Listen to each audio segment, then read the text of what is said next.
আপনারা দেখছেন জবর খবর, বাংলার স্পন্দন।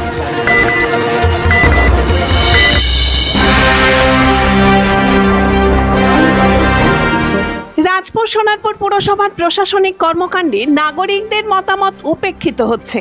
এই অভিযোগকে কেন্দ্র করে বিক্ষোভে ফেটে পড়লেন সিপিআইএমের কর্মী ও সমর্থকেরা। তাদের অভিযোগ, পুরসভার কাজের ক্ষেত্রে সাধারণ মানুষের অংশগ্রহণ বা মতামতকে গুরুত্ব দেওয়া হচ্ছে না। ফলস্বরূপ নাগরিক সমস্যাগুলি বছরের পর বছর অমীমাংসিতই থেকে যাচ্ছে।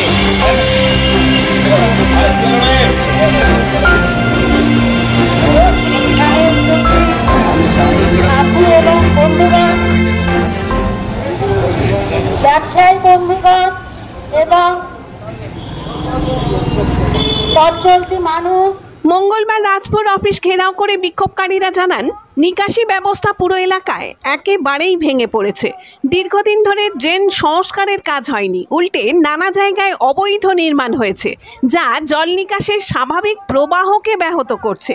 বর্ষা এলেই জল জমে যায় রাস্তায় ও গলিতে, দুর্ভোগ পোহাতে হয় সাধারণ মানুষকে। তারা নিকাশির স্থায়ী সমাধানের দাবি তোলেন। আমাদের রাজপুর সোনারপুর পৌরসভা মোটেই ভালো চলছে না।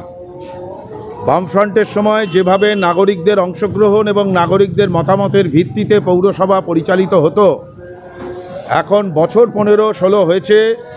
পৌর বোর্ড 2009 সালে পরিবর্তন করবার পর তৃণমূল কংগ্রেস যখন পৌরসভায় আসীন হয়, তখন থেকে সেই সব পাঠ চুকে গেছে।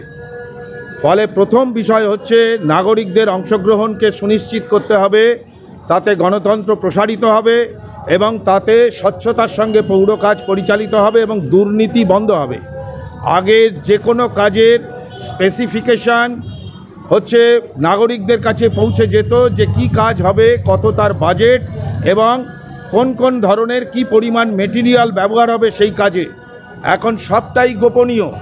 এর ফলে যেটা হয়, একটি রাজনৈতিক দলের কর্মীরা, স্থানীয় কর্মীরা, তারা যা মনে করেন সেইটাই তারা ঠিক করেন এবং এর মধ্য দিয়ে জনগণের প্রচুর অর্থের ড্রেনেজ হয়, যা জনগণ জানতে পারেন না। কত টাকা বরাদ্দ, কি কাজ হচ্ছে, কত খরচা হচ্ছে, এর মধ্য দিয়ে সরাসরি জনগণের একটা বিপুল অর্থের অপচয় হচ্ছে। এটা হচ্ছে প্রথম দাবি। দ্বিতীয় দাবি হচ্ছে যে আমাদের এই এলাকায় বামফ্রন্টের আমলে নিকাশি ব্যবস্থাকে শক্তিশালী করবার জন্য কতকগুলো জায়গায়, বিশেষ করে পৌর এলাকার জল যে এলাকা দিয়ে প্রবাহিত হয়ে আদিগঙ্গা কিংবা আড়াপাঁচ খাল কিংবা হচ্ছে ওই আউলিয়াপুর বাঁধার ওখান দিয়ে মাতলায় গিয়ে পড়তো, যে পুরনো বহুদিনের খাল, সেই খাল পর্যন্ত যে ড্রেনগুলো ছিল, সেই ড্রেনগুলো বহুদিন সংস্কার হয়নি।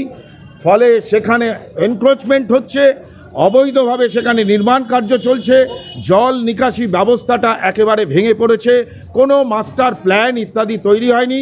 মাঝে মাঝে জোড়াতালি দিয়ে, পাম্প দিয়ে তারা হচ্ছে সাময়িক কিছু বন্দোবস্ত করছে, যার মধ্য দিয়ে কোনো স্থায়ী সমাধান হচ্ছে না।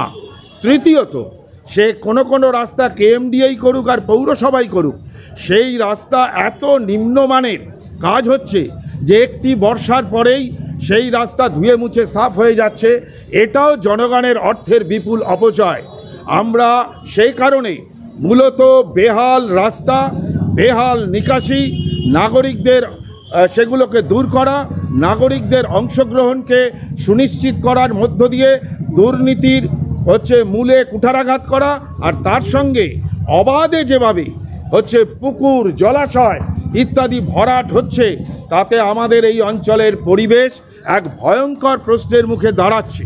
এই রকম কতকগুলো গুরুত্বপূর্ণ বিষয়, রাস্তার আলো খারাপ হলে সারাতে 1 মাস, 1.5 মাস, 2 মাস লেগে যাচ্ছে।